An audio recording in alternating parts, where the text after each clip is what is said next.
एका भावाने दुसऱ्या भावाला वाटपाने जमीन दिली तर ती जमीन वडिलोपार्जित होते का?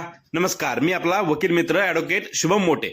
जमीन मूळ कोणाची आहे हे जर जमीन वडिलोपार्जित असेल म्हणजेच वडील आजोबा यांच्याकडून आलेली असेल तर ती जमीन वडिलोपार्जित असते. परंतु जर जमीन एका भावाने स्वतःहून खरेदी केलेली असेल व ती मिळकत ही जर दुसऱ्या भावाला वाटप करून दिलेली असेल तर ज्याला वाटप करून दिली त्या भावाची ती वडिलोपार्जित जमीन होत नाही, ती त्याची स्वतंत्र मिळकत होते. स्वतःच्या भावाने स्वतःच्या कष्टाने घेतलेली मिळकत दुसऱ्या भावाला वाटप करून दिली तर ती ज्याला वाटप करून दिली त्याची स्वतःची कष्टार्जित मिळकत असल्यामुळे ज्याला जमीन मिळाली त्याची मुली पत्नी हे त्या भावाच्या हयातीमध्ये त्या मिळकतीवर हक्क सांगू शकत नाहीत.